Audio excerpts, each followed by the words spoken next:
kind of slam it a couple times. If you can slam it a couple times into about the shape that you want, it just gets you part of the way there. Slamming conditions the clay, it softens it. And I just like to use this little tool, this little technique of gently slamming the clay around.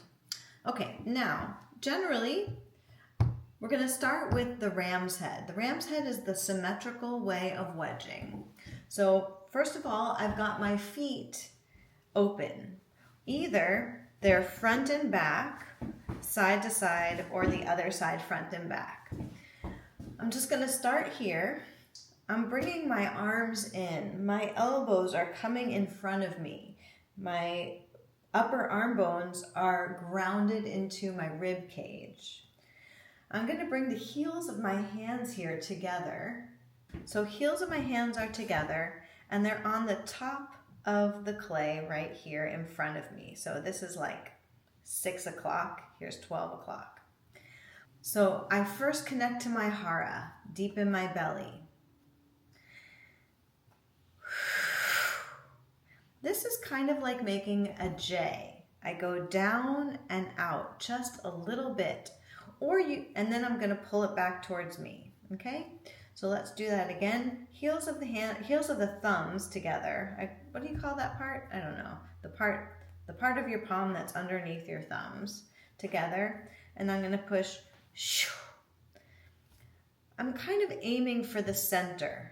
Like if there's a center point here and here, I'm kind of aiming for it. And just notice, first of all, I've got my fingers on the sides here, and they're going to keep this from turning into a long, skinny hot dog. I don't want that. I want it to stay as a ball. I'm not pushing very far. Let me get to the side here a little bit.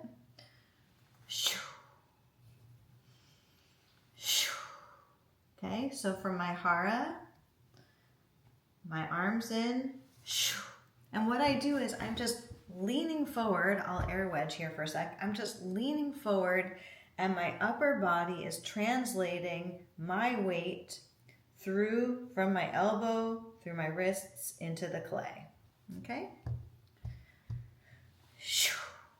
Fingers rotated up as close together as I can get.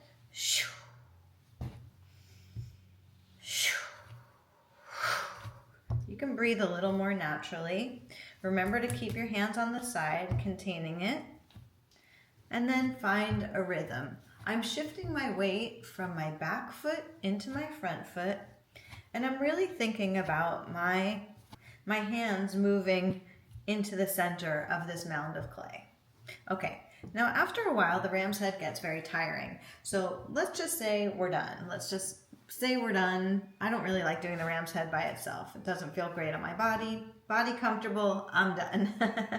What I'm gonna do is roll this back, and I'm pushing down and rolling back when I do that. And that gets this lip that formed to integrate.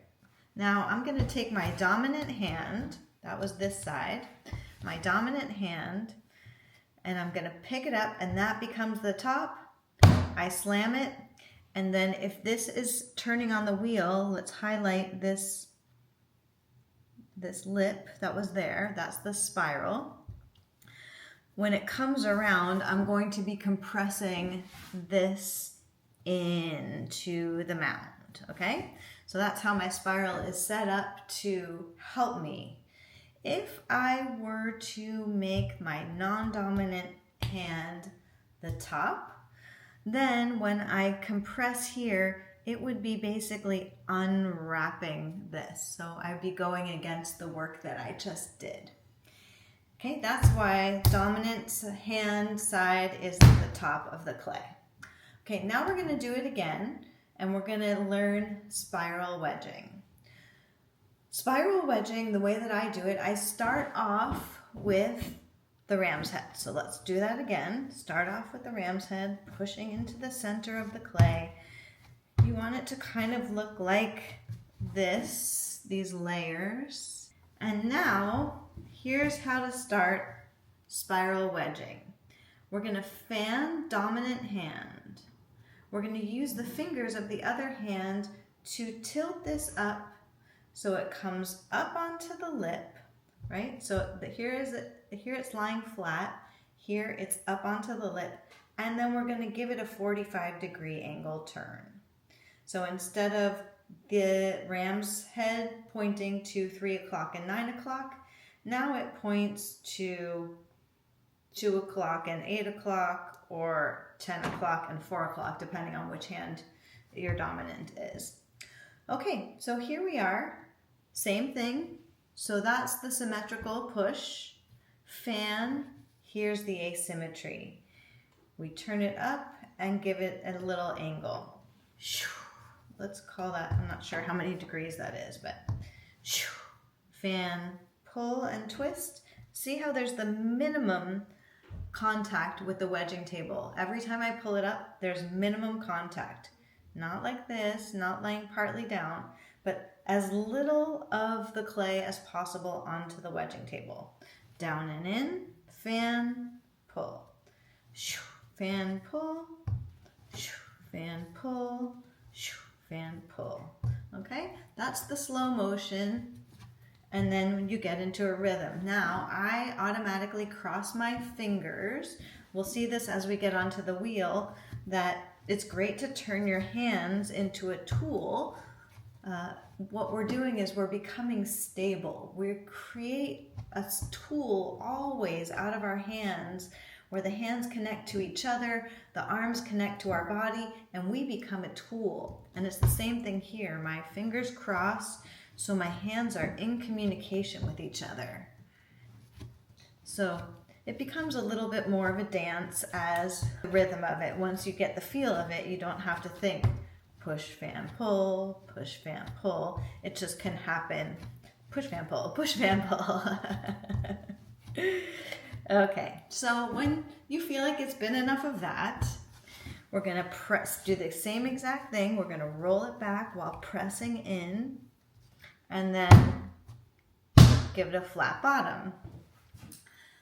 And again, the dominant hand side is always the top and the point is always the bottom. So that's about the shape I like to start with. It is wider than it is tall. It's not a ball, it's more like a muffin.